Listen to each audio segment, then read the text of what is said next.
Ladies and gentlemen, welcome to the Chris and Andre Show.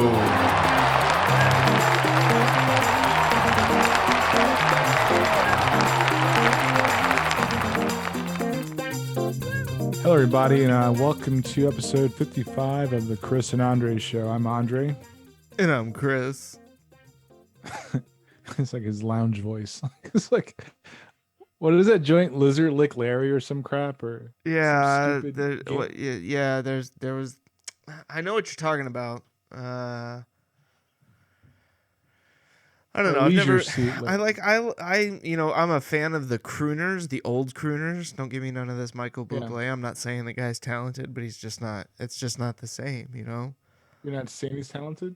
No, I'm not saying he's not talented. Oh, okay. You forgot the not. Did I? You said I'm not saying he's talented. He is. He's a talented guy. I mean, like he sings some good Christmas tunes and stuff, you know. Like, but I don't know. Like, give me a Tony Bennett or a Frank Sinatra any day. Yeah. Yeah. Yeah. You know, I a little Robert Goulet. I like Harry Connick Jr. As more of a contemporary crooner slash jazz slash. So you'd take really... him over a Bublé.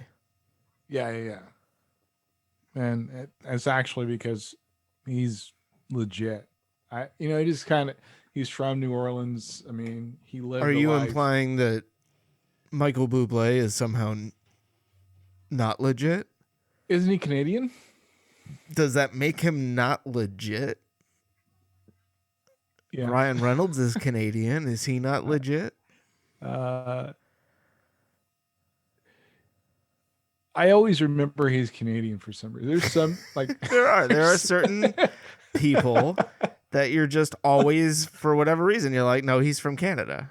He's Canadian. Yeah, I think Ryan Reynolds. I always think Canada. Mike Myers also Canadian. Yeah, Canadian. Seth Rogen Canadian. Yeah. And it's nothing against them. It's just that it just always comes to mind. No, Yeah. I mean, I guess, like I can kind of understand that.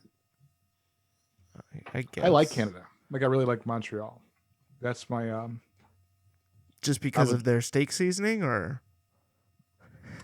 no, it's really because I think there are certain elements of Europe that the U.S. doesn't have in whole, basically.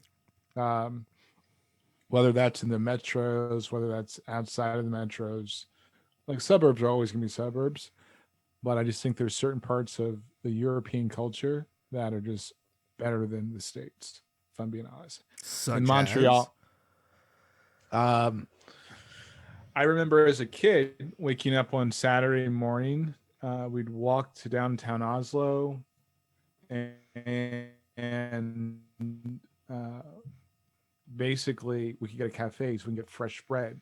We'd take a train back to our house, and like even though we lived in the city, it still felt like you weren't in the city. It was kind of like I don't know. It's just a different, unique feel. It could be the cobblestone streets. It could be. There's a lot of things where you kind of live through the history in real time, which I think is kind of dope. And Montreal has a lot of those characteristics. Yeah, I mean, you're not wrong. It is one of the things that I think you notice a lot more when you travel abroad is the amount of just like old buildings, Right. that are hundreds of years old. And I'm not talking like 200 years old, but like 500, 600, 700 years old. And the history that is just kind of around you and that people are living in that is not present here in the States because it just hasn't been around that long.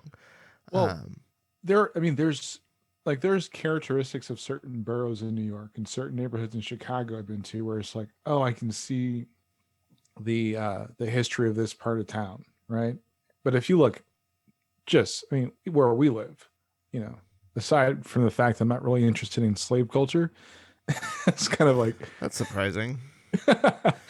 It's not the same, and I don't like. I just don't see that in the States. There's not like a community feel in places you go to. It doesn't have to be like old and historic. It just needs to have like a sense of community when you go to places. Just, like even our farmers markets are kind of lame. They So don't I have mean, what I'm hearing is Andre Powell hates America.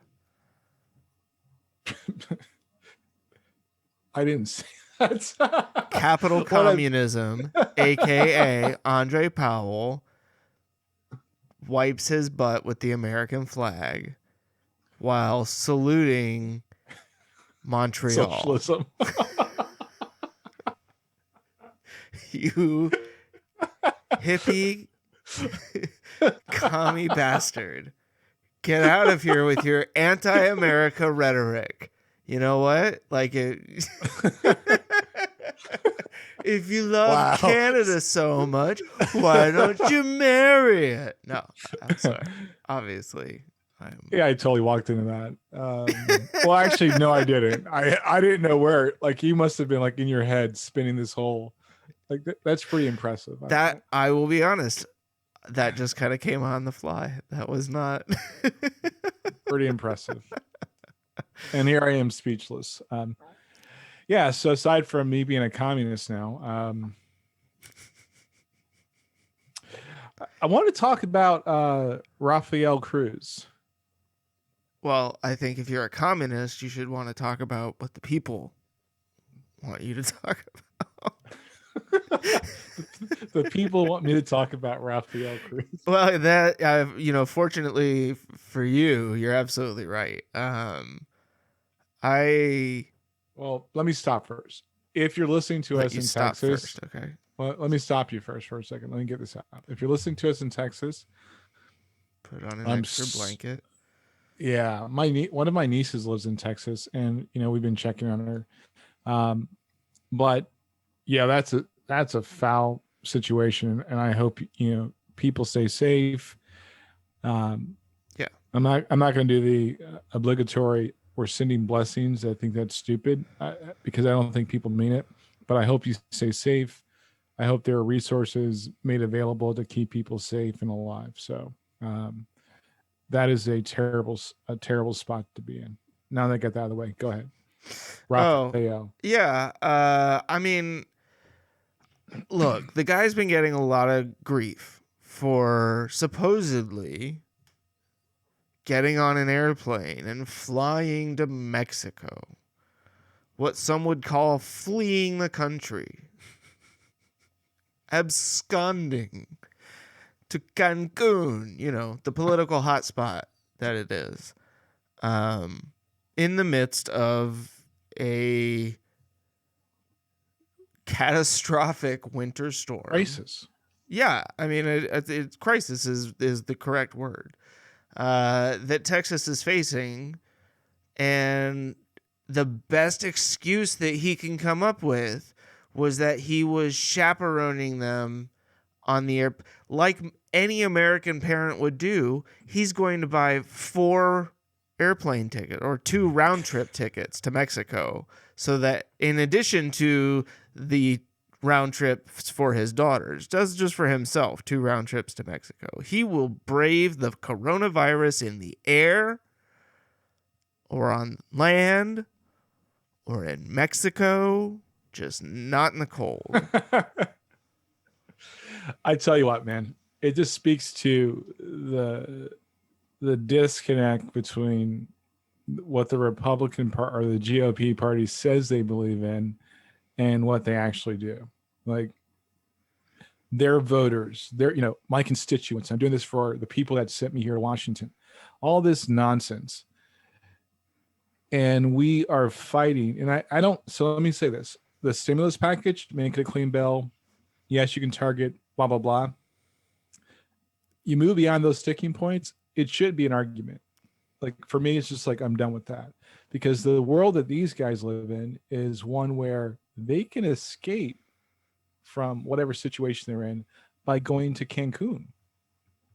Is the average American able to say, or he said his daughter's school get canceled for a week. Yeah. And they begged him for a vacation.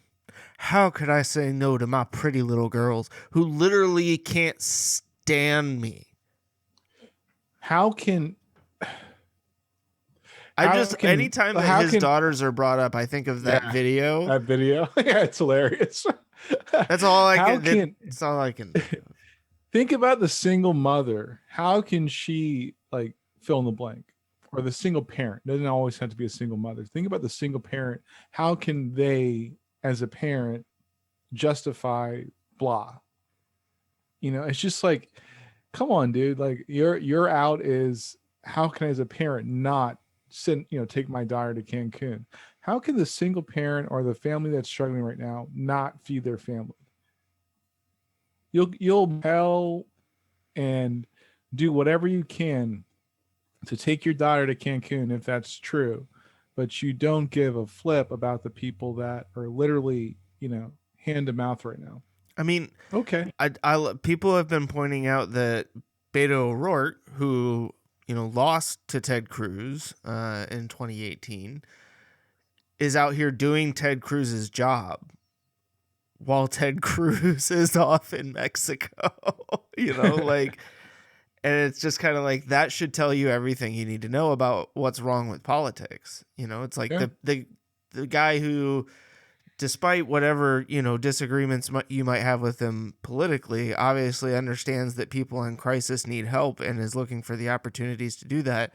Meanwhile, Ted Cruz is like, the only help I can give is to ask the federal government for help, Mr. Small Government. Yeah.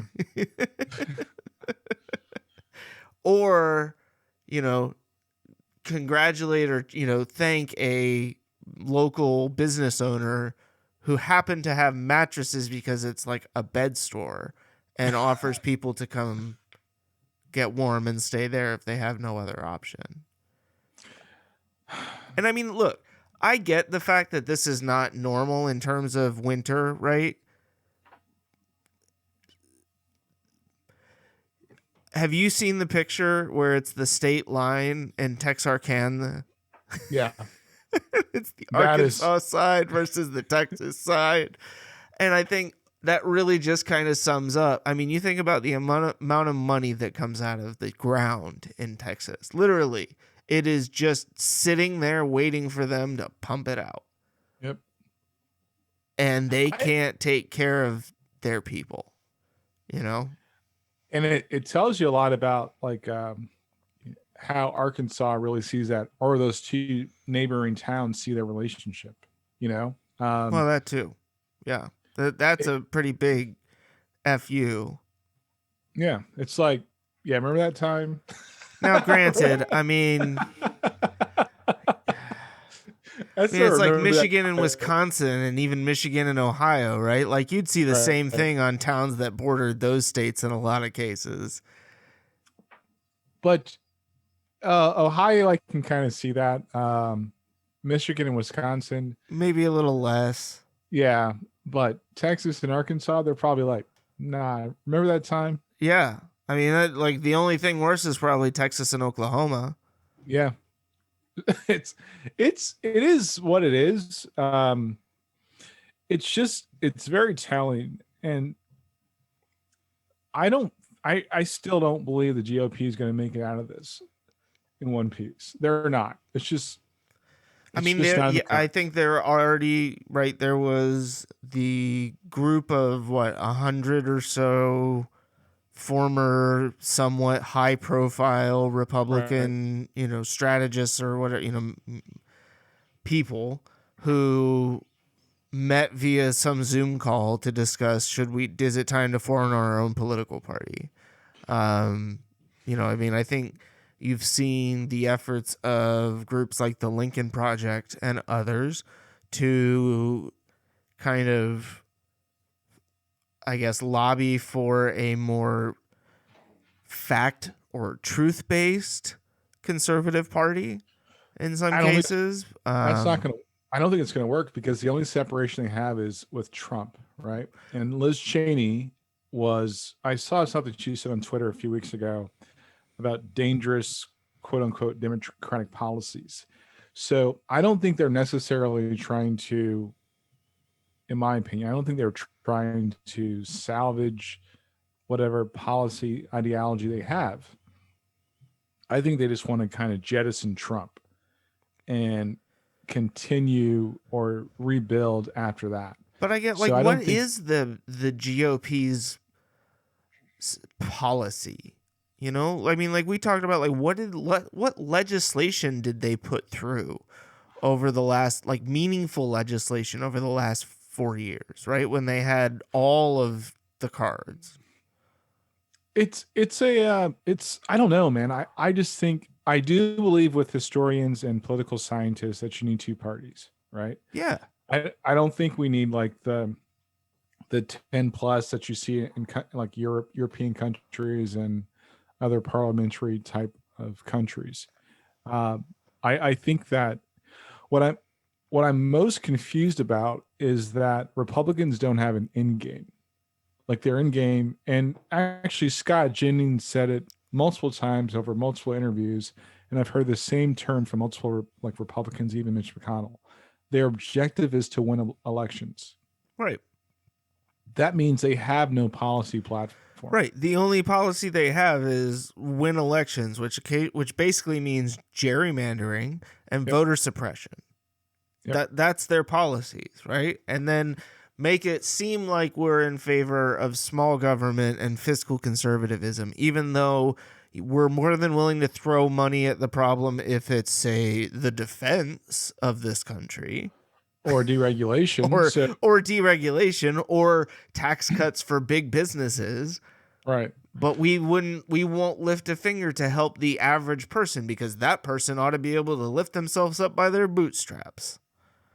And my point, yeah, and those are the things where it's like fundamentally and Trump probably was the tipping point for me. I did registrations. Again, I've never voted straight ticket. I don't think, or I don't remember. No, I typically don't because when it gets to like judges, that's where the rubber meets the road for me. Yeah.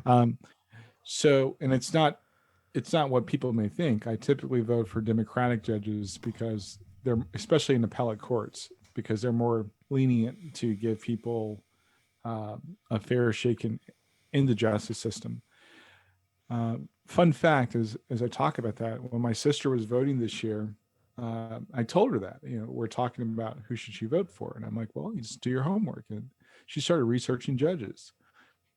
I'm like, that's what we should be doing. We should make it more the information more accessible than what it is. A couple of judges, there was actually some school board candidates that their information wasn't readily available. I've got a plan for that. We'll talk about that more later this year. But it's just one of those things where you just don't get caught up in the rhetoric anymore. And I think that's part of the problem. The noise, the rhetoric, and people have a short memory. I think it's irony, and I think it's like biblical justice that Texas is going through what it's going through. And I'm not trying to get all theological on this, but I find the rhetoric that has come out of the staunch, I'm going to say GOP as the people I don't like, not Republicans, these staunch GOP supporters is coming back to bite them tenfold. Like Texas, think about it. It's freaking Texas. I saw a news story today that it's snowing in Saudi Arabia, right? These are like the people that say they believe in God. Like, I'm going to say this, and you take it for what it's worth. When people often say that, they often think that everything's got to be like with bright flashing lights to show a sign of God. Sometimes it's very subtle, like nudges, reminders, or situations where you're like, yo, that's good, that's bad, or I should change this. And I think that what's happening in Texas and to go in parallel, Saudi Arabia tells you there's a climate problem, right?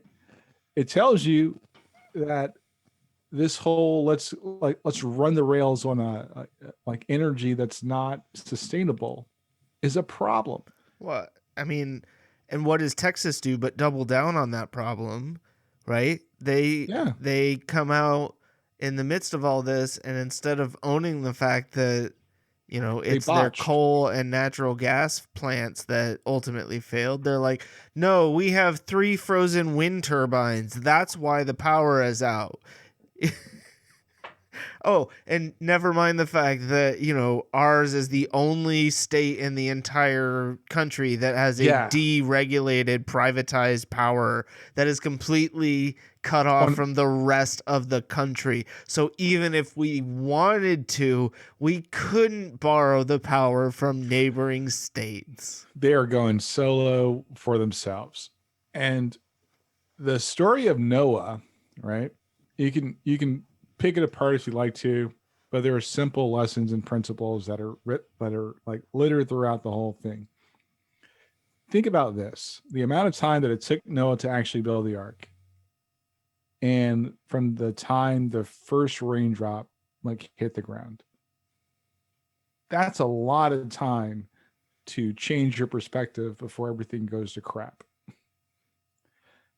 I personally believe, like, you know, we get to experience that often in this country. You can take the same principle and apply it to criminal justice. You can apply it to immigration. You can apply it to uh, financial insecurity for a lot of families and the shrinking middle class and the growing working like poor class in this country. You can now look at the environment and say the same thing. It's just like from the time, that's the principle that I'd like people to focus on. Think about it. You can say that's impossible all you want, but I'm just going to make it simple. From the time he picked up the first, let's say, hammer, until the time the first raindrop hit the ground, and it took time for those raindrops to accumulate to flood the whole world, there was time for people to change their behavior. Lesson learned. That's all I'm saying. Like, I don't want to go super theological with it, but it's kind of it's the common sense approach to my faith. It's like, Yeah. You can tell me whatever you want to tell me, but you know, people had a long time to change their mind.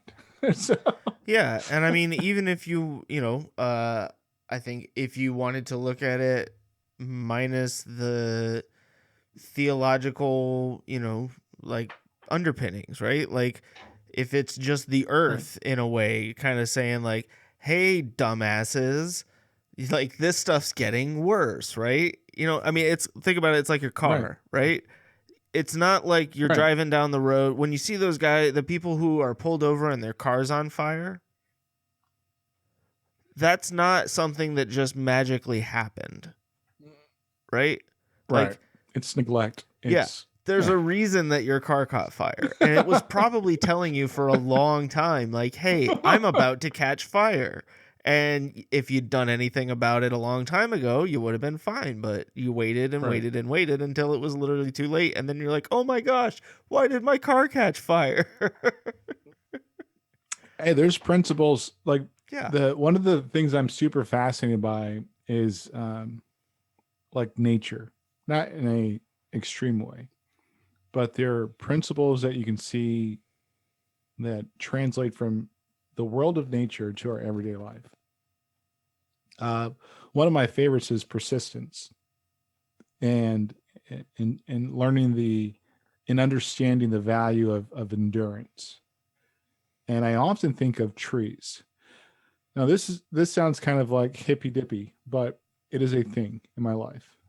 I love to watch the leaves turn colors, but I just don't watch them turn colors and go through, you know, fall and spring. I always think about that started out as a little tiny seed, and through just like, you know, from the time the first sprout broke through the ground, and it just kept growing, and it's just amazing. It always amazes me. And if you look at just simple things in life, like the challenges that we have, like we're no different, you know. If a tree could be like, nah, I quit, yo. Like, I mean, we wouldn't have any trees, but trees are like, nah, I got this. I got this. And I look at life like that a lot. Like, nah, I got this. It's going to be okay. It's just about it's perseverance, it's endurance, And nature teaches us a lot of simple lessons that if we just slow down long enough just to observe it, we'd probably be better off. You know, I love about trees the fact that when the wind blows, they never break because their roots are so like the roots are so intertwined with their foundation. I think that's beautiful. It's like one of the coolest things that blows my mind every day. I'm like, that's just amazing. It's just like one of the coolest things ever. The other night I was listening to the rain, and you know what I was thinking about? The damn trees. I'm like, yeah, those trees are doing it right now. They're just like, yeah, we got this. Like doing it. We got this dance outside. And I think that simplicity, we can translate that to a lot of things in life. We don't have to make it so complicated. Um, and I think the environment's one of those things. You know, it's like, yeah, that plan you had to deregulate your energy source to pull yourself off the grid. You didn't think that all the way through. Yeah. You know, I don't know what I know they're in game in Texas and Oklahoma. It's oil. Yeah. Right. Cool. See how that works out for you. I mean, yeah, the whole thing is that how does it make any sense to sit here and listen to a state that is completely dependent on oil for its, money? You don't. When it comes to whether or not we should be using oil as much as we are, right? Like, Yeah. it's the fact that Texas has any wind turbines for power and solar whatsoever should prove the fact that it's worthwhile investing in those. I mean, it only makes up like 8 to 10% of their total power grid from what I understand, but still. That fact is debatable. Some people say it's a fifth. Some people say 20%, right? Yeah. I'm like, well, yeah, sure, but that means you have way too many categories. Like at the end of the day, I do know this. My next house, I'm getting solar panels and backup batteries. So that is a plan. Yeah, that'd be nice. Are you now, as a person who is not a big fan of Elon Musk, are you going to get the Tesla house batteries? All right. I don't know how many times I don't like. What is it about him? I think I've said it before. Yeah, we talked about it before, but that's why I'm just saying, like, does it impact your desire to purchase anything from the company that he owns? Especially since they're now making stuff in Texas. Why has nobody blamed him yet? That's what I want to know. I don't know, but I'm definitely like, I don't think that'll be a consideration. Why doesn't he just have his rockets hover close over people's houses so that he can warm them up? I don't. Yeah, man. Sorry. I don't have a vindictive stiffy for the guy. Yeah. I just wish he would just respect. It's just a regular stiffy. I get it. Well, it's like stop being a dick just to be a dick, Yes. Like, no, I know. And I mean the whole GameStop thing where he,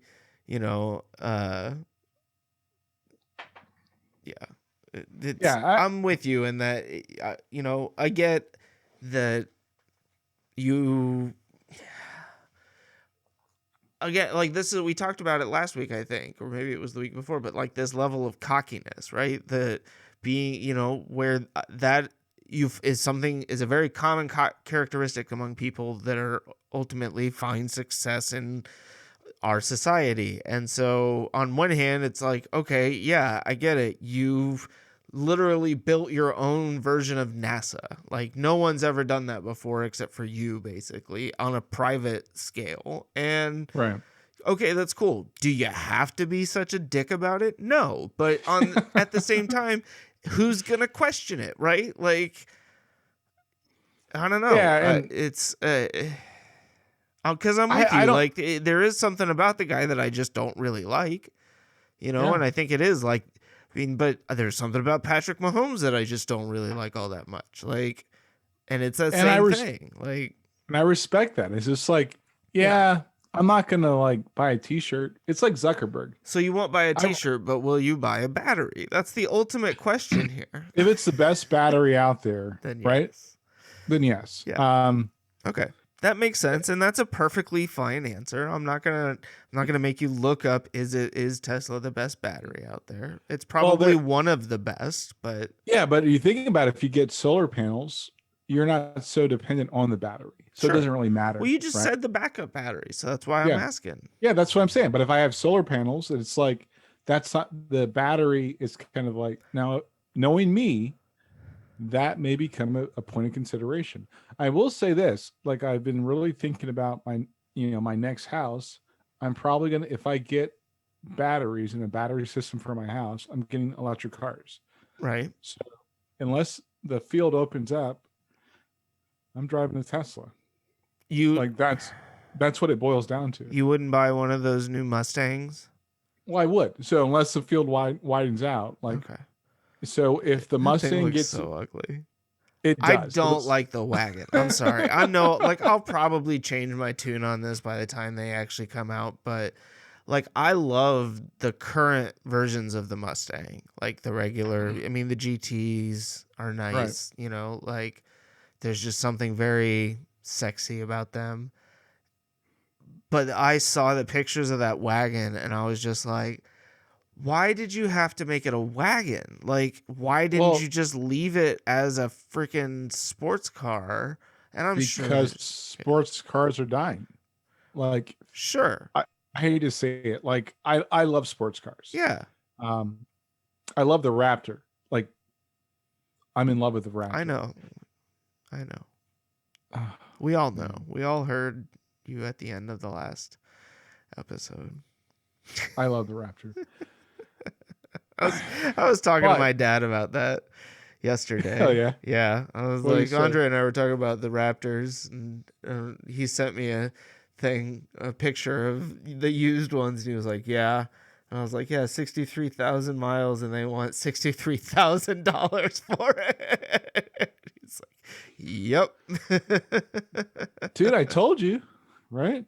Like that would be but they're so beautiful. They are. The problem Go ahead. The problem is it's like, daily driver. Do I ever go off-roading? Never. Yeah. That's not my thing. Right. I mean, that's what it really, you're absolutely right. It's like, what I really need is something to haul 3 people and 2 dogs around in, Yeah. like, and it's not my Toyota Tacoma, but it's probably an F-150, Super Crew. Right. That are still $50K starting to get the one that you kind of like. Yeah. I mean, it's 45. I looked. I see. That's what I'm saying. Right. So it's The one that, but I mean, again, like there, I could probably find a used one with 30,000 miles on it for, 25K. you cannot. Yeah, I can. I'll tell you why. Why? You'll find it in like white or that stock ugly silver. I'd drive either of those. I would not drive a white F-150, first of all.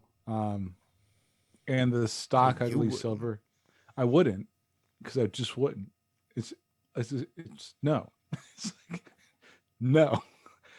Like if you spend more, here's my theory. See, If but you sp- forget that I've got like Your supercar dad. guy Bob Smith, where I'm yeah, like, I don't. I want this car in this mileage with this color, and he's like, yeah, there's one in California. I can have it here next week.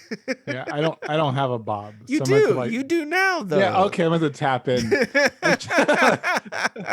He would love nothing more than to help you find the car of your dreams, Andre. I was looking into F-150s, and everyone I saw was like, literally, that's how I know how much a Raptor was, because I was obsessed. I Yeah. was obsessed for like 2 months. Yeah.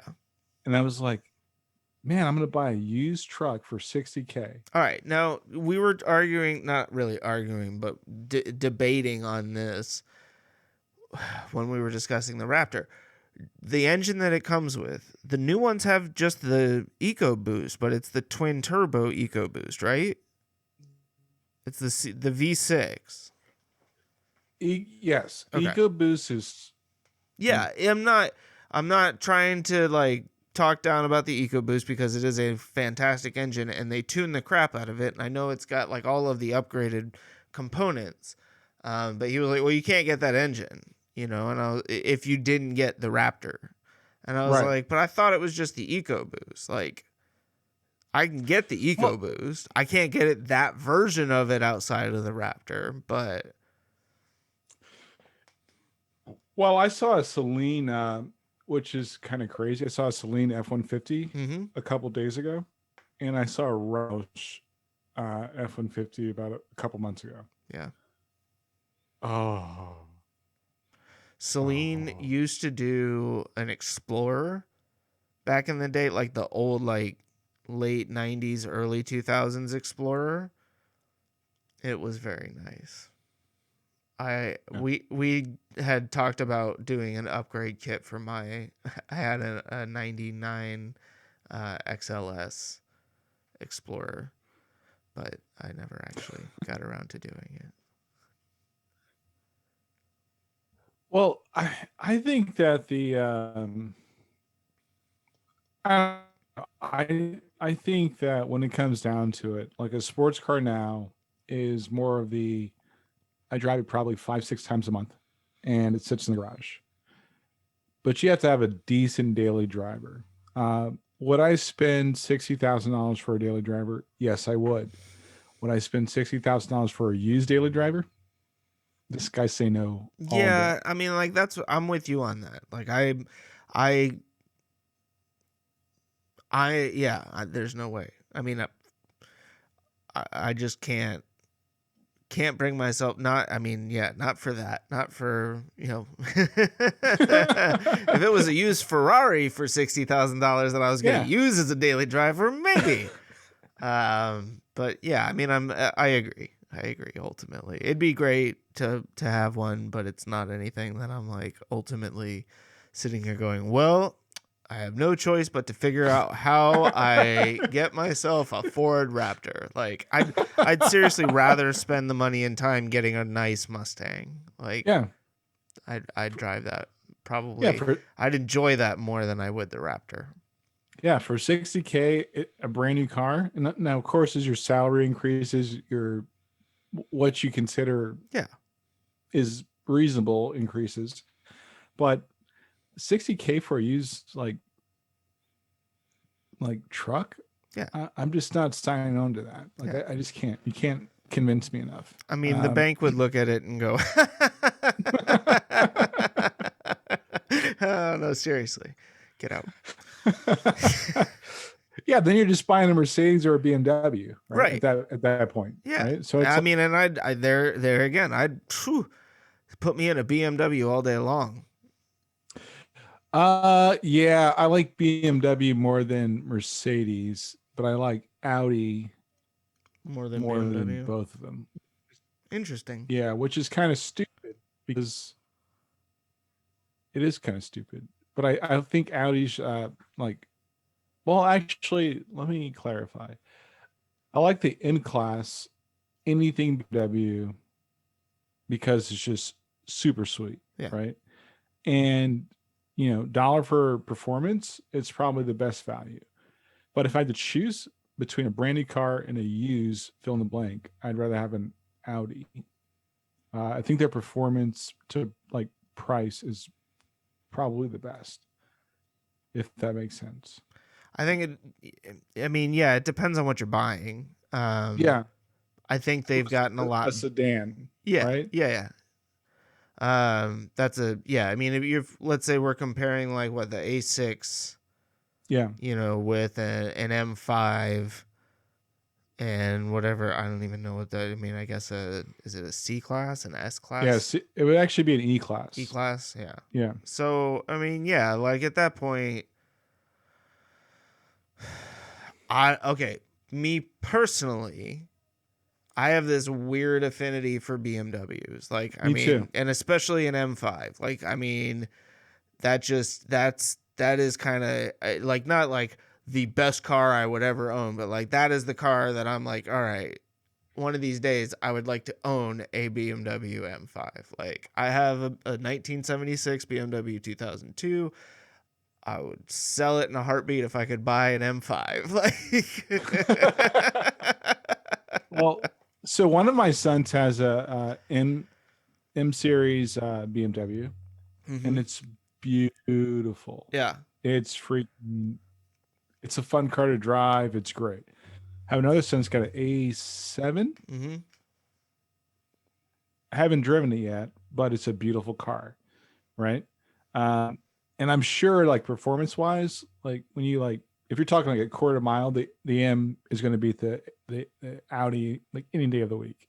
But if you're again, I mean, talking like the M series is the racing performance version of, you know, it's not like we're talking about a standard 5 series versus, you know, an A6 or something like that, you know, or like a 7 series versus an A7. That's fair. That's fair. I think Germans, they understand performance. Yeah. If I'm being honest, And they build I think, solid cars. I mean, that's the other piece in general is like the cars last pretty well. At least that has been, you know, kind of the historical piece on it. But I'll tell you the only import like performance car I would buy is Infinity. Of course, I own an Infinity, but that's because like or a Japanese made luxury car would be Infinity. Because of performance wise, I will say that an Infinity will go toe to toe with a BMW, Mercedes, Audi any day of the week. And you are just so completely historically unbiased in that. I mean, there is nothing in your past employment history that would potentially influence that in any way, shape, or form. So to be fair,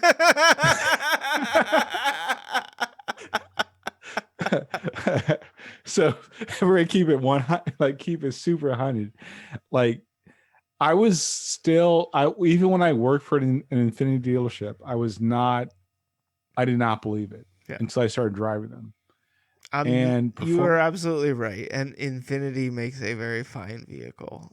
I'm not trying to be I'm trying to be an asshole, but I'm not trying to be a total asshole. But I will be the first one to tell you, like, I did not believe in the product when I worked there. Until I started driving them. Like, yeah this is kind of dope. Like, I mean, I think it's one of those things, right? Like, what is it? The big, like the Infinity Q, the giant QX80? SUV. Oh, yeah.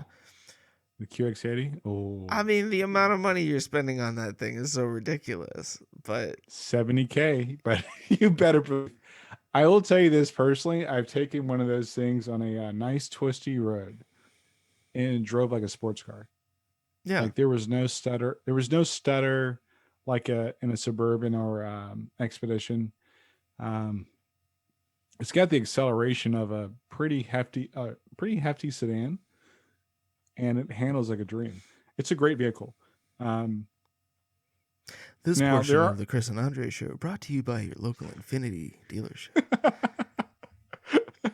There are problems. I will say the biggest kick I would give to Infinity is their tech packages are like probably 2 years behind everybody else.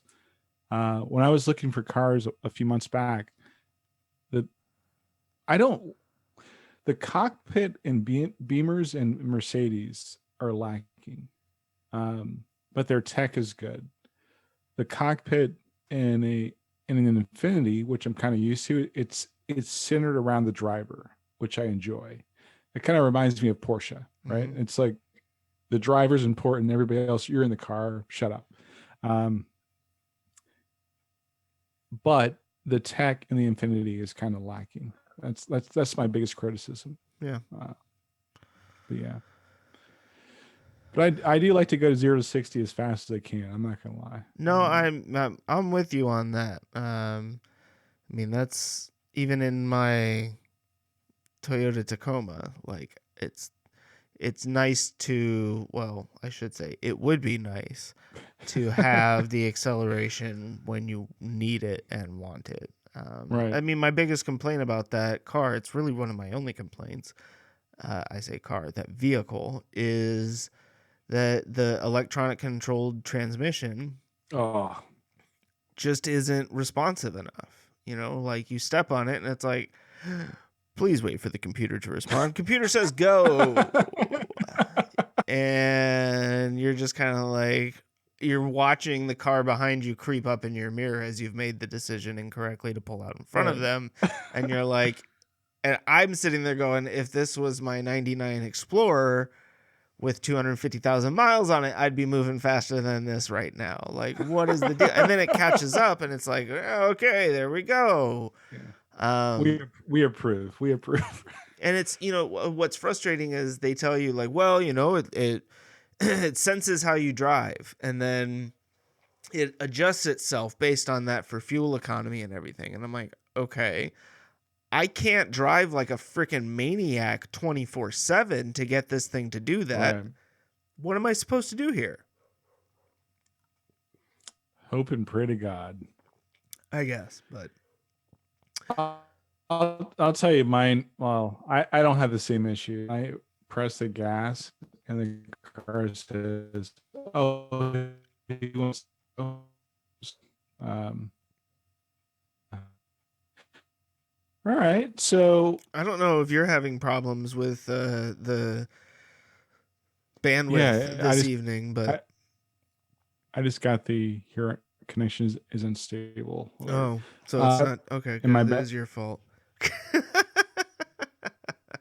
Oh no! Now your connection's like bright red. Oh no, it's yellow. Okay, getting better. Hopefully. All right. Last week we were supposed to talk about streaming services since we're on I the asked- bandwidth issue. Anyways, that's probably as good a segue as any. But I asked you before you started complaining about my connection. Do you have Disney Plus? I do, yes. So what I ended up with was we had done the first year of Disney Plus through Verizon. Christy had gotten it, and then we canceled because it was like, as great as it is, it was just kind of, you know, on the chopping block when it came time to cut some services out. And then Disney, who also owns Hulu, wisely said, you know you want us. We'll give you this and this and this. And I was like, I mean, it's basically $11.99. yeah. So funny thing, I did that package forgetting that I had the no ads Hulu. Yeah. And so, like, as soon as it switched over, all of a sudden I'm trying to watch Bob's Burgers and I'm getting ads and I'm like, what the actual F? I pay good money to not have to watch advertisements. And then I go on and realize I had selected the wrong package. And so I fixed that right away. But yeah, so I got the Hulu, Disney Plus, ESPN Plus subscription, which is pretty good. I mean, I haven't used too much of the ESPN Plus stuff yet. But it is nice that, like, on my TV down here where I have my Xbox, you know, like I can stream whatever I want from there essentially, which is kind of cool. Yeah, I like Disney Plus. So what do I have? I have Sling for live TV, so cable channels. Hulu Premium without the ads. Through Verizon, I think I still have Disney Plus for like $6.99 a month. Nice. Which isn't too bad, because I was going to do the same thing you did, but I was like, yeah, but if I change my package, it's going to cost me $2 more for some reason. Yeah. Well, that makes no sense. So I was like, well, I'll just do that. And I mean, I guess you get the ESPN Plus with it, but if you don't use, although they got a lot of soccer on there. Yeah. Well, I get ESPN through Sling. Oh, okay. So then you don't have to worry about that. Yeah. So I'm good there. Yep. And what else do I have? I think, and I'm still paying for Netflix because I have to. The whole world is. Yeah, I got Netflix and I've got Amazon Prime. HBO Max. I get that through my internet service provider. I piggyback off of my parents' cable subscription since they still have cable, because I'm like, I'm not paying for that. But I honestly, I never even use it anymore. Oh, it's great though. I mean, there were a couple of times where there were things I wanted to watch that were on Have- there, and I know now they're releasing movies and stuff through there. Although I have this really great friend who has like this really awesome Plex server set up, and he will, like, if I message him, if I text him, I'm like, hey, I got these 5 movies I want you to add to the Plex server. He's just like, okay, asshole, I'll do it. He's all grumpy about it. And I'm like, Just- Does he sound like that though? he does when I talk to Oh. him all the time. In your- so in your head, that's what I sound like. Ooh. Okay, asshole.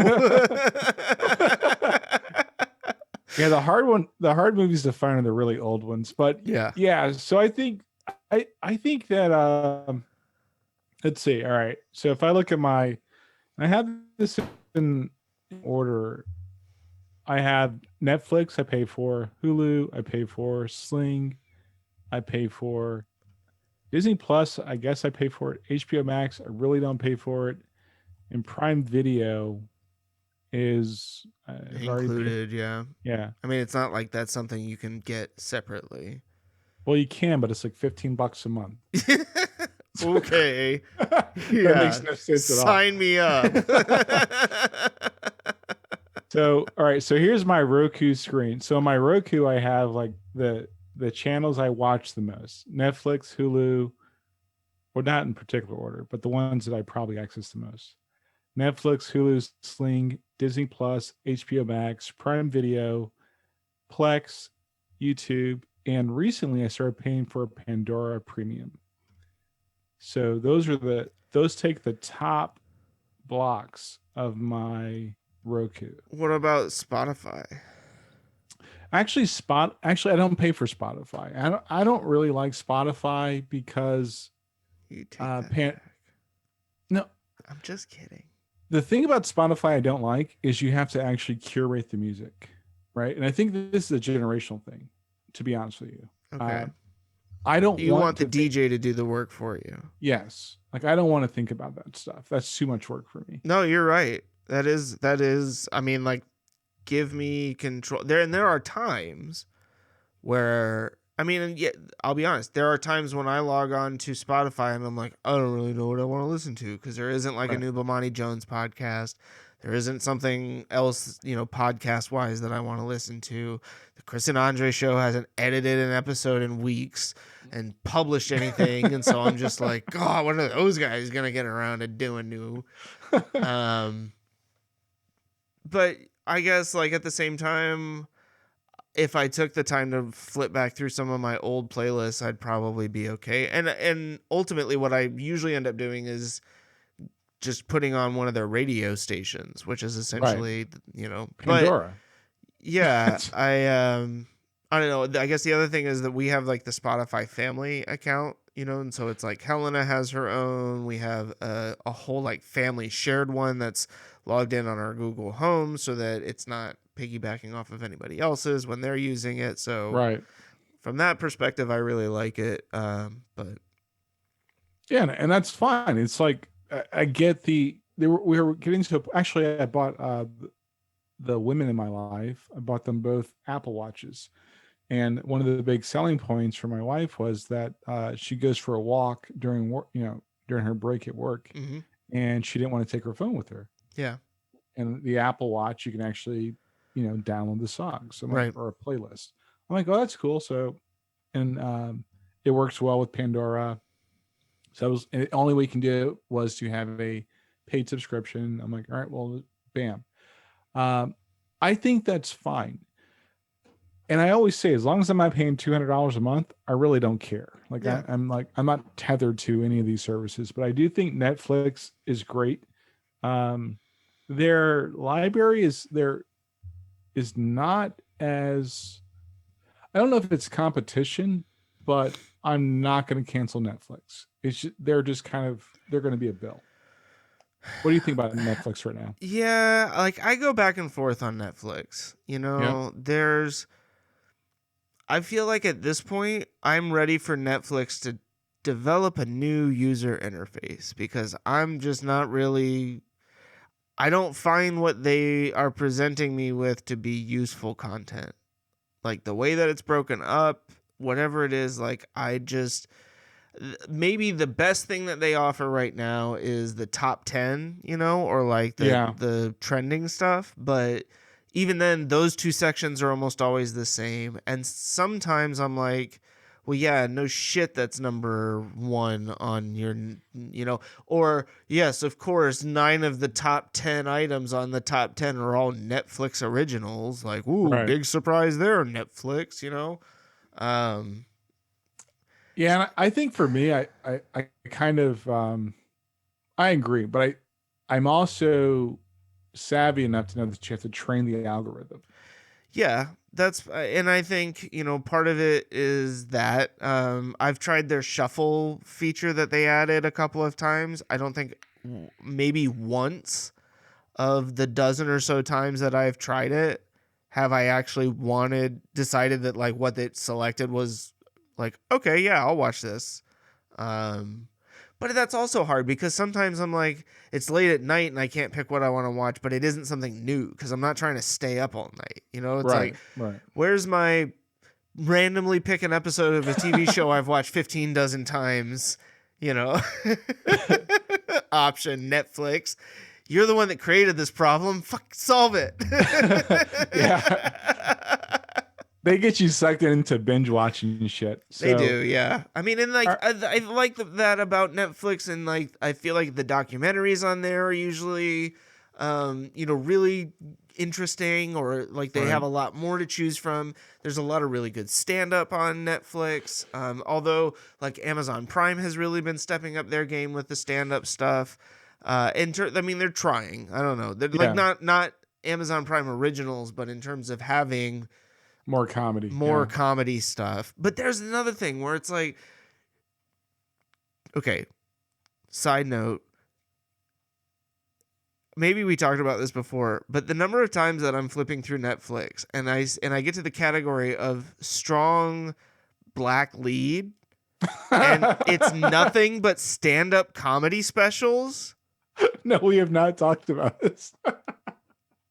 But have you ever noticed that? Have you ever gotten to that section? No? No, I actually, so my Netflix usage is pretty legit. This is how it works.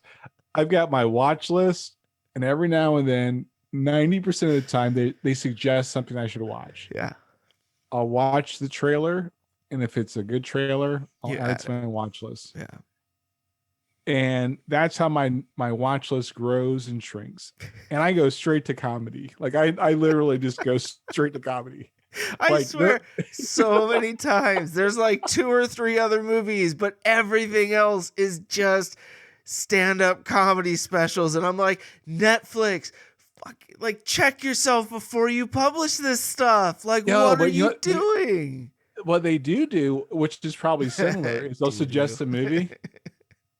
You're such a child. What they do also is Suggest a movie after it's done. they'll suggest a movie, and they'll make the poster of that movie a black character from the movie. It has nothing to do with it.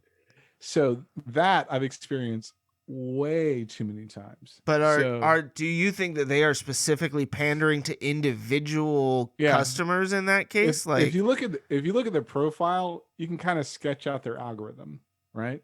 But I'm saying, do you think Netflix can look at your profile and say, yeah, he's black? Hear me out.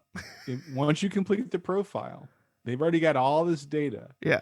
They know what movies I've rented. Mm-hmm. They know what I actually engage with the app and say I liked it or I disliked it. There is a 95% chance they know that I'm a black male. Why do you think they added profiles? No, I mean, yes, that makes perfect sense. Yeah, there's a 95% chance they know I'm a black male. Yeah. Even the suggestion, they know I watch sci-fi, they know I watch documentaries, they know I love stand-up comedy. They're pretty spot on, but it's kind of like, yeah, but I don't want to watch that right now. So my Netflix usage is typically on a day where I'm the only one at home and like it's a slow day around 4 o'clock. I watch a movie before everybody gets home. I don't watch movies like I used to, right? Like I typically watch a movie with my family. But I think on a scale of 1 through 5, Netflix is still a 4. What about you? It's probably closer to a 3 for me. But that's keepable. You Yeah, keep it is. I mean, it's not it hasn't gotten cut yet. Yep. I mean, I think all told, and it's hard because Amazon Prime is just Prime Video is rolled into Amazon Prime. It's hard for me to calculate the value of Prime Video separate from Right. the rest of it. So I'm not counting that in this, but I probably pay like $60 a month right now, roughly, in subscription services, including Xbox Live Right. and Spotify, so there's Netflix and Hulu and with Disney Plus and everything included in that. Okay. But that's pretty, I mean, it's like Netflix, Hulu, Disney Plus, Prime Video, and Plex are the 5 streaming services that I use regularly. And then YouTube, and YouTube, Yeah, I'm not paying for YouTube. I'm just on there, like, oh, okay. I like YouTube. So Netflix is definitely a 4. Hulu is kind of, it's not on the chopping block, but it could be. See, Hulu for me, like I watch Hulu more than I watch, but it's all, again, now it's coming down to who has what, right? Yeah, that's why Hulu's now a 3 for me. Right. That's why Hulu's like at a 5 for me, because it's got, they've got Brooklyn Nine-Nine, which is one of my favorite shows. They've got so much of the Adult Swim, adult animation stuff. So like Venture Brothers, King of the Hill, which I know is Fox, but Fox stuff's a Bob's Burgers. Right. It's just, yeah, I don't know. So it sounds like neither of us have Peacock. No, not going to get it. Yeah, I am not in, or CBS All Access. No. Okay. Not going to get it. Paramount, I know we talked briefly about this. They had the commercial in the Super Bowl.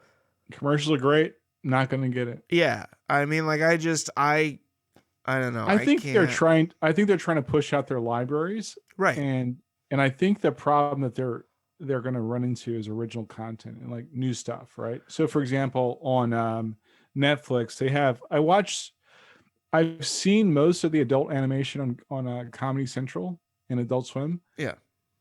I don't like most of it, or I've just seen it once. I'm like, oh, that was cool. Like I try to get into Bob's Burgers, but yeah, I know. Like, I mean, that's not, you're not the target audience in this particular case. I'm like, that's something I'm going to watch like 20 episodes straight and do nothing all day. Netflix has got some pretty cool ones like F is for Family that are kind of like I can work and listen to it at the same time, and I'm not super distracted. Yeah. It's still the same. Like I'm part of that audience, but I'm just I'm a different type of user. The other ones they're going to struggle with trying to get original content. Like who's paying for this service and what are they trying to watch? Yeah. Cause I think ultimately what it boils down to is they're looking at, I'm sure what Paramount is sitting there doing is they're going, these are the number of plays that our movies are getting on Hulu and Netflix and whatever other streaming services we have them on. And if, we'll get those if people, no. The only reason people are watching half of those movies is because it happens to be on there. They're not willing to pay a separate fee just to watch that one movie. Like, that's where I think they're grossly overestimating. I mean, Paramount might be one of the better ones just because they do have a lot of nostalgic content in terms of movies. That's the problem. That's the problem. See, this is where Disney's going to do a great job. Hopefully, right? In HBO Max.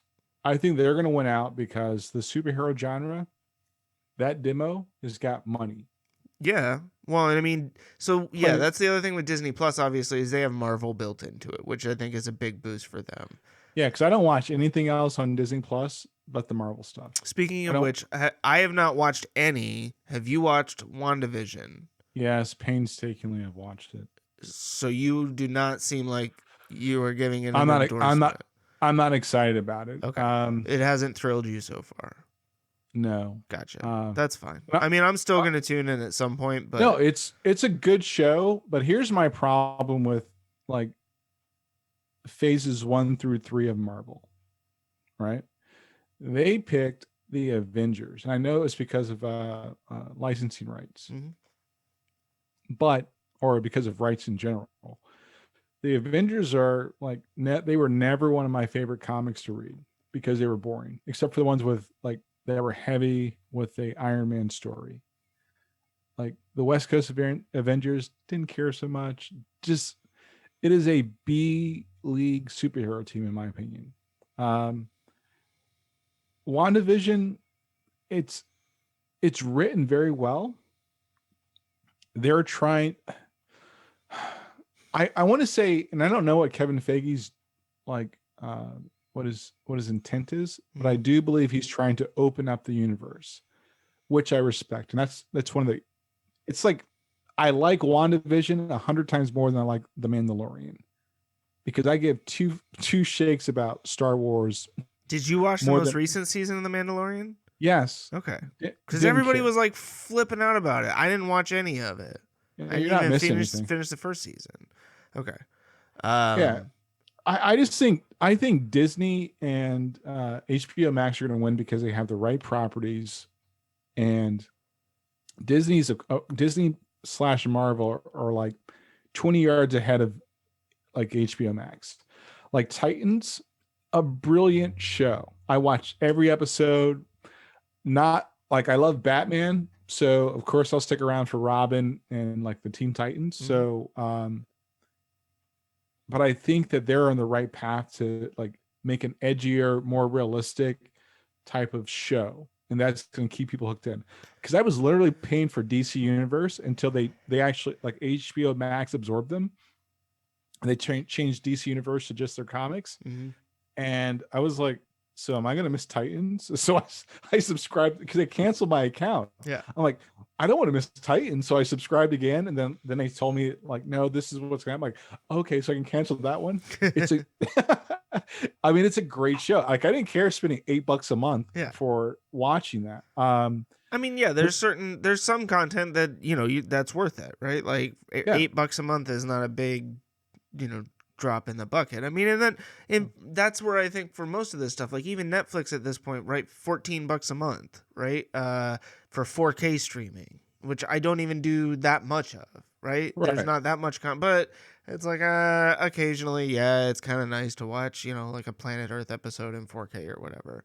Paying $18 a month for the whole Hulu, Disney Plus, ESPN It's worth it. package. It's not, yeah, like at the end of the day, those aren't the things that I'm like, okay, I'm That's gonna gonna get rid break of me. these. Yeah, Yeah. like that's and Spotify is up there for me too, because that's just how I guess I don't know. I got onto the Spotify train back at E Area, and I had a free account, and then I was doing just like the $5 a month one that they had for a little while, where it was I don't know, it was only no ads on your desktop. Right. You had ads on mobile, and then I eventually sprung for the no ads on mobile, Right. and then when they did the family, I was like, well, this makes way more sense to do this.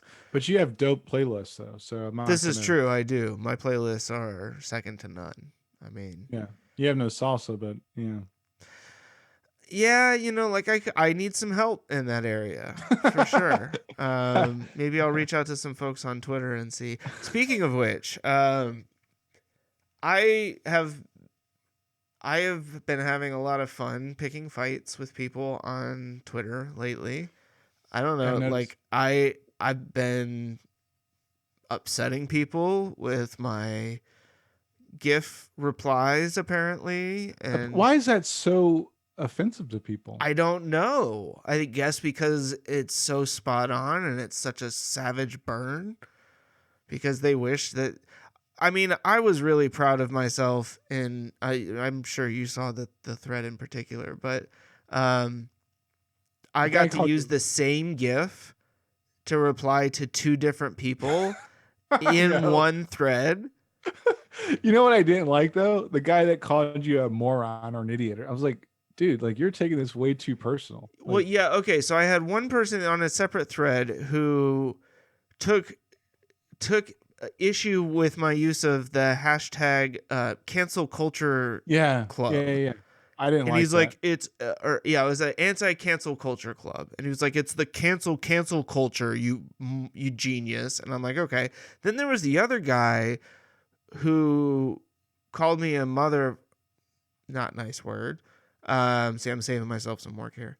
And then decided to do it again when I sarcastically replied, I'm sorry if you were offended by anything in my post, mainly because there was literally nothing to be offended by in my post. And my point was there's absolutely no need for that kind of name calling in this situation, friend. And then he, decided to reply back and be like, you blah, blah, blah, mother. And I'm like, okay, have a nice day. Like, what am I going to do? Like, there are some people that aren't going to like you and they're going to get upset. And there are some people who are going to be jealous of your ability to find the perfect GIF to reply to their ridiculous comment with. They'll try to, But it's so I can't believe you took my first post seriously, even though there was literally nothing about it that could have possibly construed that it was being sarcastic. And I'm just now saying that because I look like an idiot. There's a guy that this is like a month ago. He was like, "Oh, lefty, blah blah blah. Your response is a GIF." I'm like, first of all, not a lefty. Second of all, I told you a while ago I have work to do. Like I don't have all day to play with you. I don't see the insult or the lack of intelligence by using a GIF, in my opinion. No, that's where I'm with you. In fact, I think it takes more creativity to actually construct and pick and choose and say, this is my response. And you get a visual. Right. You're hiding it's somewhere. It's my fault that when I read your stupid comment, this is the first thing that pops into my head. Or that I have this comeback and I go, you know what? Somebody else can say this better than I can. And I type my comeback into the GIF search and I go, oh, that one. But think about it. A picture is really worth 1,000 words. It is. And a picture with words in it, that's worth like 1,004 words, man. Yeah, but here's my thing. I don't think that getting at people just because you can is the right. Well, actually, I don't know. I'm on the fence. It's like I ignore some people because I just don't have I don't care. I am not emotionally considerate enough to, or do I have the capacity to care that much about it? I think ultimately, look, at the end of the day, nobody owes you anything on the internet, right? Like nobody is obliged to reply or respond to whatever you say. You know, like I posted something this morning saying I'm in the mood to pick a fight with somebody on Twitter. Bring it. Literally nobody replied. That's fine. Like, mostly because I have all of 74 Twitter followers. Like, yeah, I recognize that. But at the same time, I'm just like, you know, if I go into if I see something, right, because I happen to be flipping through the trending or whatever, and I post something because I think it's funny, and somebody replies, like, I'd probably take the time to say something. But if I don't, it doesn't, it doesn't mean that what you said was necessarily right, like, or validated. I just don't really I don't know. So my feeling on that is I kind of troll people sometimes, or there's something where it's kind of like, I would say this, I could stand by this statement in real life. Like I would say this to somebody to their face. Yeah. And let the chips fall where they may. But the people that try to get at you, I'm like, dude, come on, bro. Like that's not a thing. I mean, that one guy that replied twice with MF, I was just kind of like, all right, like there's literally whatever I say is obviously just going to be met with the same reply. So you've really kind of that's where you go. That's how you got to play away. That's it. I mean, but it's like, did I block him? No. Did I go back and delete my original tweet? No. Like and that's just it. Like I'm never of the mindset that I'm going to, I'm never on Twitter and I'm like, oh, I got this like profanity filled rant that I'm going to post online Right. and then like be like, oh man, I didn't mean that. Delete, or have like 50 people reply. And like, I'm never going to get to that point where I'm posting that kind of stuff on social media. I'm not like, that's where I think, like, again, right? Critical thinking. I was cracking up. My dad was asking me the other day, he's like, are you friends with so-and-so or so-and-so on social media? And I'm like, no, I don't think so. And he's like, well, what about on Instagram? And I was like, no. And I looked and I was like, nope. And he was like, okay, probably best not to be. And I was like, yeah, like, no offense, Dad, I love you, because you'll probably listen. But like, I feel like I'm a pretty good judge when it comes to understanding, like, these are the people you let into your social media life. And these are, it's like, yeah, friends that you invite over to your house versus friends that you have, or acquaintances that you have at work, right? There's a difference. Not everybody that you work with is somebody you feel comfortable inviting over to your house. Not everybody's your friend, like, real talk, right? Like, Yeah. I really I kind of, like, my frustration with that, and I think it's just an observation. Again, this is solely my opinion. People confuse social media with real life.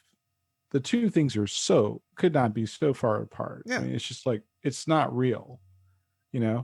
As much as I want to like rail on Ted Cruz, it's not real. It's not going to affect him going to sleep and waking up with his eyes open. Right. At the end of the day, he's not going to think about anything I say because he doesn't care. Right. And if he does, that's cool. Well, also because Ted Cruz doesn't have a soul. So yeah. I mean, it is what it is, right? So it's no different than people were now, and this is not to be disrespectful. So Rush Limbaugh like died. Yeah. Like, I didn't have a lot to say about that. There's somebody that said like Frank, my Puerto Rican from New York, big fan, great actor. He said something about a comment that was accredited to him, but it's not been verified. Like about there were some good things from slavery, and somebody was like, "Oh, I can't believe you said that." And I basically said, "Okay, even if you can't verify that, it's not. It's like the least of the crazy like shit the guy said." Yeah. Right. He said a lot worse. Yeah. Let's just be keep it clear. And that's where it's like, I would say that in public. If somebody said that and that was their rebuttal to somebody else, I'd be like, well, that's okay. You can't verify he said that, but he said other crazy batshit things that you should kind of check. Yeah. But I don't wish ill will towards people, nor would I be disrespectful to, the guy's got a wife. Yeah. I'm with you. Like, I am not in the business of celebrating people's deaths, right? Like, right. Whatever issues and, differences of opinions I may have had with Rush Limbaugh, I always think back, there was this time when I was very young, my dad and my mom used to listen to Rush Limbaugh all the time in the car, back before he we lived in California. I think he was broadcasting from California at that point, right? And I made some comment about, Dad, you're funny. You're a comedian like Rush Limbaugh. And my parents thought that was like the funniest thing ever, that I thought Rush Limbaugh was a comedian. But it was like, that's how I viewed things. And to a certain extent, it was like that level of entertainment, right? And I think on another hand, for conservative America at that time, like, he was very much like a very strong voice, right? And I think a lot of people have kind of pointed out the fact that it can kind of be looked at as an example of, look, you have a platform, right? Or when you have a platform, you have choices that you make in terms of what you do with that platform. And ultimately, those choices have consequences, or have, the potential to have lasting impact on a lot of other people. And, I am with you in that I'm not celebrating the fact that he is gone. But I think there is a lot to kind of look at in terms of or maybe a lot of questions just to ask in terms of the decisions that he made and some of the things that he promoted, given, the platform that he had. And in a lot of ways, is it fair to kind of say that it helped to push us to the point that we find ourselves in, or have found ourselves in most recently? Um, here's my answer to that, because I did spend some time thinking about that. I think platform is the wrong word. I think it's, you have an audience, and Sure. even more simply, you have an audience at home, right? As your audience starts to grow from your personal circle to people that you don't really engage with every day, like, what are you telling them? What are you showing them? And that could be for good or bad. And I believe that, and I'll be honest, like back in the day, I used to listen to, like, as I got older, I listened to more talk radio. Never listened to Rush Limbaugh. Didn't really like him. Just thought some of the things he said were disgusting. You give him 5 minutes into a show, Yeah. he would say something completely disgusting. Yeah. Same thing with Jay Sekulow. Brilliant attorney, but despicable person. We talked about this a few months ago. I stopped listening to certain like Christian pastors' podcasts because of their, like, not their, their views and their actions, Mm-hmm. because I just don't think they align to what I believe are like real genuine, like, beliefs, in my opinion. I think there's a lot of hypocrisy in that. So the thing about Rush Limbaugh for me was, like, not that he basically catered to a feeling that people had. Mm-hmm. Like, you think about his McNabb comments, you think about his comments about Michael J. Fox. Those are feelings that people actually have. And it goes back to what we talked about a couple weeks ago. If you don't spend the time to listen to understand what the differences are, don't be surprised at the outcome. Like, you just can't be. Like, you can't be surprised that if it's true that a good amount of white America feels like they're no longer in power, and we don't understand why they feel that way, don't be surprised that when January 6th happens. Don't be surprised when a person like our former president gets elected. And that's the reality of, accepting evil and embracing evil, is that, and I know that's a strong word to identify with those two people, but it's a reality. Like, if people that say they're conservative based on their faith, I'm trying to stop using the word Christian as an adjective, because I think it's kind of silly. And actually, my pastor actually mentioned that Christian, being a Christian shouldn't be an adjective. I'm like, oh, that actually makes a lot of sense.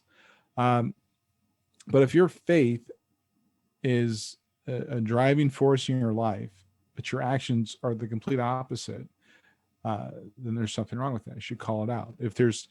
When you embrace evil, but you try to mask it in good, that only turns out one way 100% of the time. So he's an example. Rush Limbaugh, the former president, they are examples of how, in my humble belief, we embrace evil. The average American, there are more, I still believe, because it's factual, there are still always be more reasonable people than there are extremes on either side of the argument.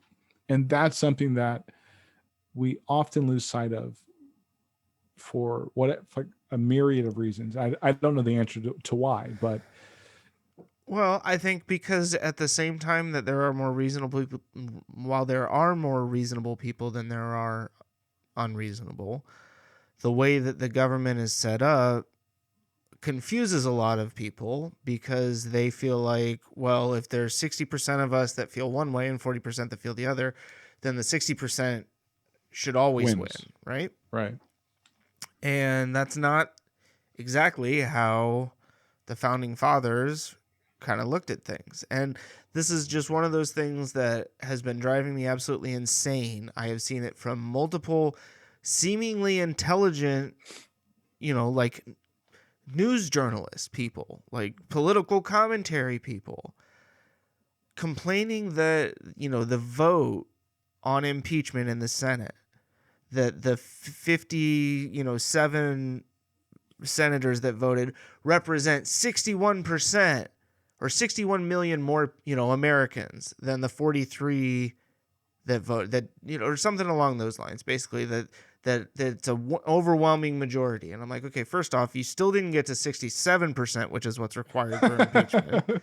And second, that's not what, the Senate is not about equal representation based on population. That's what the House is for. The Senate is about equal representation for each of the states. That's why each state gets 2 senators. Oh my gosh, how hard is that? I am not a political analyst. I don't get paid to do this. I went through public education. And I know that's how this, look at the makeup of the 2 chambers, and you understand, oh wow, one's based on population and the other's just its own. I'm sorry, but I just, and it's there's this, we need to change that. The Senate needs to be representative of the number of people in each state. And it's no, we already have that. You have that in the House. So why wouldn't you just have 2 houses then? There's a reason. And look, I understand that people get frustrated because, yeah, it sucks that Mitch McConnell and some other members of the GOP have decided that obstructionism is the same as governance. That preventing that by stopping things from happening, that's the same as actually doing something. So you're not wrong, and you're pretty smart because you understand how our democracy works and you understand math, which is great. Here's the reality of it. I think the last thing I read about this, and I could be wrong, it's 22 states, right? 22 states that are, it might be a little bit less because I think my number may include swing states, but there are 22 states that have the least amount of population, but the most pull consistently in the Senate. Mm-hmm. As that continues to dwindle, Georgia being one of those, now historically and factually a swing state, yeah, that dynamic changes. The problem is, and you can prevent this problem, is that you're not going to swing too far to the left. Right. It's just not going to happen. The system is designed to prevent that from happening. Right. That it's not, because we aren't a strict democracy, right? Right. That's a democratic republic because we have elements of both. But ultimately, things are decided by elected officials in 2 separate houses, as well as an executive branch whose real job is just there to make sure things get done properly, that the laws that get passed are enforced the way that they're supposed to be. Now it's turned into this, it's the leader of everything, and it's, the most important. And I get why we ended up there, but I just wish that I don't get why we ended up there. Well, I understand why I understand how things evolved, that people believe that is the case, right? Right. It I guess is more I can look back and see how things occurred to get us to this point. Right. And say, okay, yeah, that was dumb. Somebody should have been paying attention. But I think the common denominator is going to be the demographic shifts in our country. Yeah. And as that, and I'm just going to say 22 because it's a number I remember. As that number starts to dwindle and Kentucky's no longer part of the conference, once it gets down to 15, 12 to 15 states where they're predominantly going to be Republican senators, then the question is what happens to the moderates and the centrist, right? Because that's where it'll be the true stress test of our democracy. And I think we're probably, for at least the next 3 national elections, that's going to include Senate and the presidency, we're going to see less and less GOP candidates winning those elections.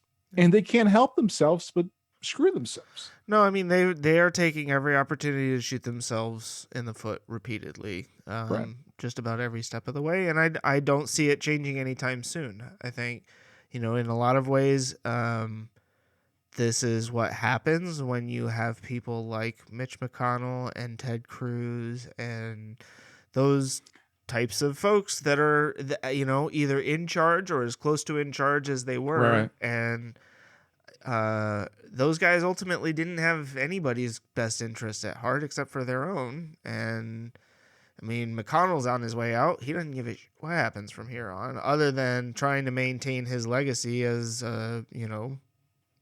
A strong leader. Yeah, Right. and so as if he can manage to flip the script now and make it historically look like he took a firm stance against Trump, then, and was the first to really rebuke the Trump movement after he was out of office, then that's exactly what he's going to do.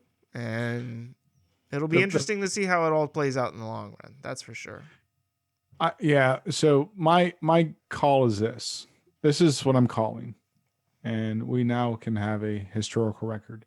I think we're going to be hard pressed at a minimum of 2 presidential elections to have a Republican or GOP like president. Probably not going to happen because there have been events in history now that are going to be longstanding, and that's going to prevent the GOP from winning the presidency.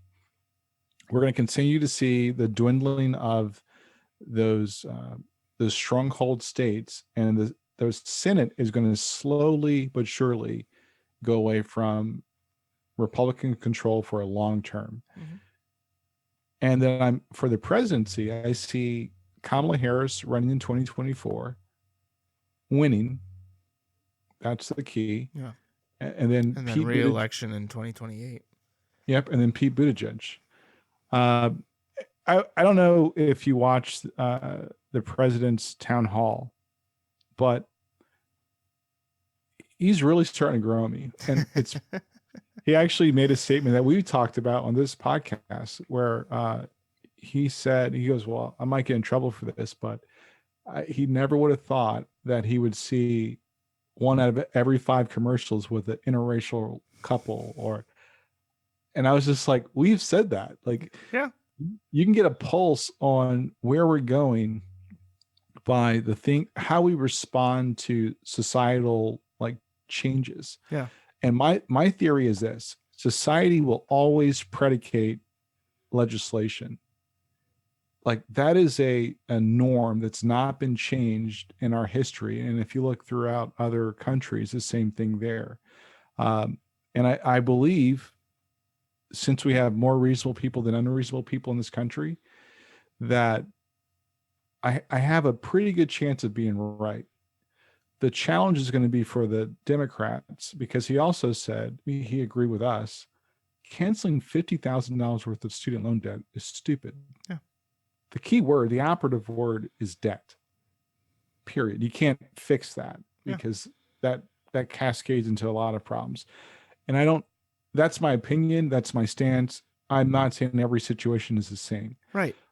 But I do believe that the Democrats' biggest problem is going to be, how do they manage the relationship with the extremely progressive We Need Action Now group? Yeah. And I don't know what the answer is to that. I'm not saying they're wrong, but I think on some things they need to for example, the $15 an hour minimum wage. Yeah. 5 years from now is unacceptable. 3 years from now is unacceptable. Tomorrow is too late. We need to retroactively update the minimum wage and repay all employees for the last 15 years. And that makes sense because it doesn't. But that's what would be fair. That's the eye for an eye that some people have come to expect. And I think it's short-sighted, pun intended, to think that type of, it's the same thing. People are screaming about, Schumer and the whole deal with the House managers deciding not to call witnesses. And it's like, did you really think that calling witnesses was going to change any of those 43 senators' votes? There was literally nothing that was going to change. I mean, maybe 1, but you weren't getting 10 more. There's no way. And so ultimately what the choices were, drag this out and have this be, and yeah, like I get the political theater of it, blah, blah, blah, blah, blah, hold them accountable, blah. That's not what you're doing. What you're doing is Right. eating up all of the time and effort and money that should be spent focusing on other problems. They said their piece, they got the vote, and what that ultimately leads to is hopefully a bunch of Americans going, we don't like traitors sitting in our Senate seats in 2022 and replacing them with people who didn't support, an insurrection against our government. If we can get the states down to like consistently GOP down to like 12 or 13 or 12 to 15, it's a much different country, right? And then you get actually arrive at balance, because the 12 to 15, in my opinion, cancels out gerrymandering. Yeah. And I think that's It's probably a much closer representation of what it actually is right now. right. I mean, and look, I do understand that, senators, right, are not elected based on districts, right? And so, Right. I mean, we have 2 Republican senators here in the state of North Carolina, one of which surprisingly voted for impeachment, although he's not running for re-election. So is it really that surprising? No. Don't care. Dude got to sleep at night, man. Yep. I mean, no, I get that. I get that he ultimately decided, I'm voting with my conscience on this, and I want to be. I don't want people to look back and say, Senator Burr voted for, in favor of letting Donald Trump off the hook. I totally understand that, but there is, something to be said for those who made that decision while still wanting to continue to pursue political office as well, right? Like there are different levels of sacrifice in a sense, right? Or of look, ultimately, yes, he made his decision, and I'm glad he made the decision that he did. I'm certainly not going to look a gift horse in the mouth. Look him in the butt.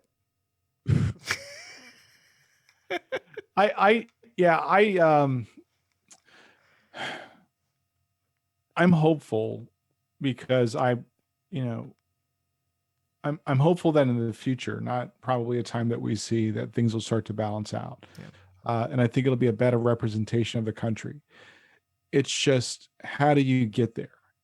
I wish I could speak to the president, because I would tell him 2 things. Number one, stop listening to the Chris and Andre show and using it as talking points for your town hall meetings.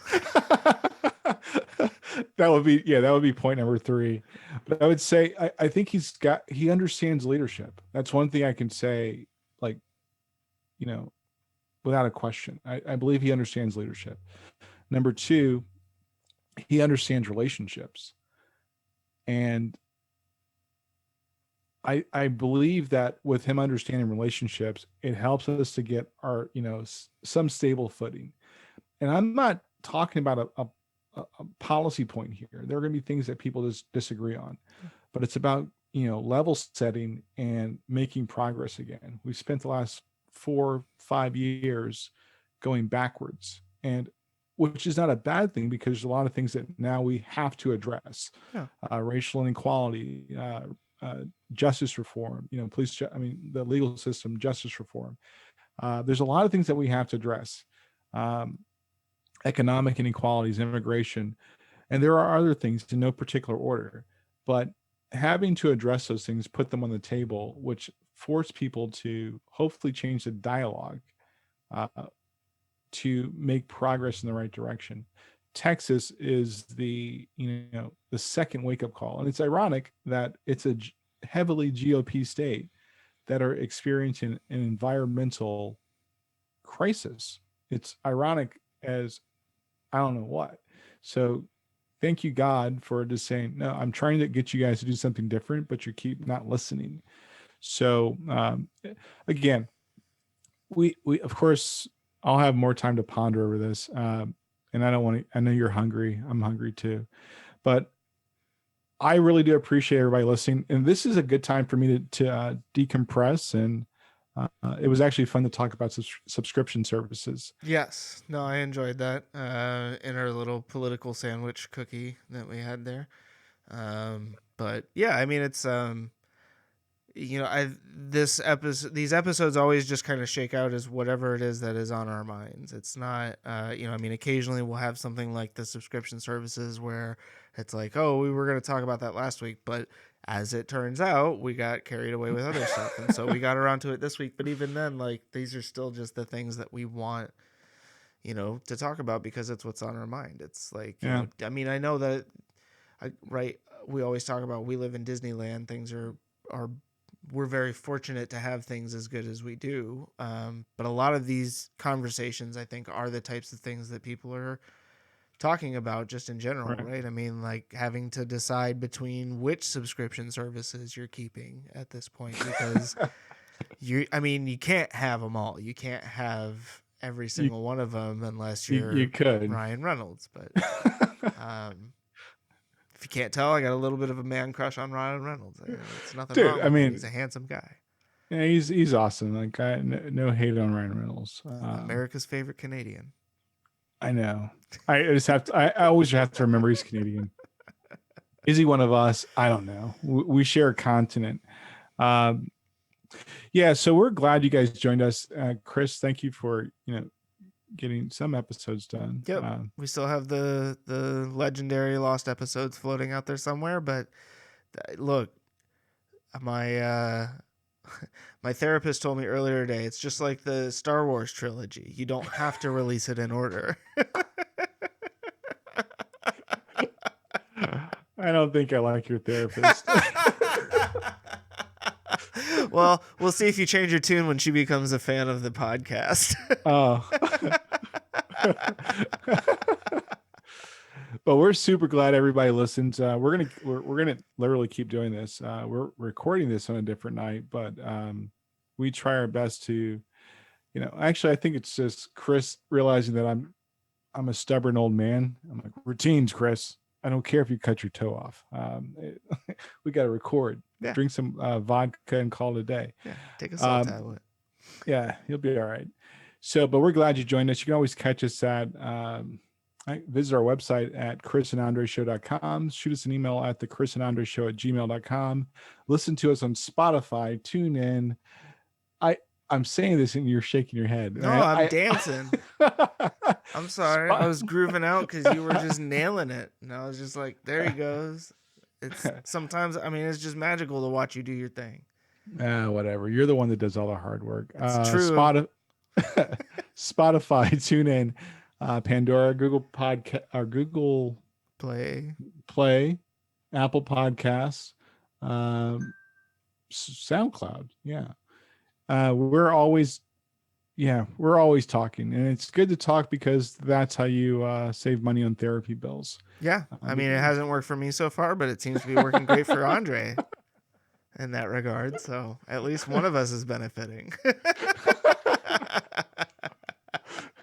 I save it all up. And I'm like, all right, we're going to talk. Yeah. So I'm like, oh my God, my therapist, I have to download all this stuff Andre gave me. But we're super glad you joined us.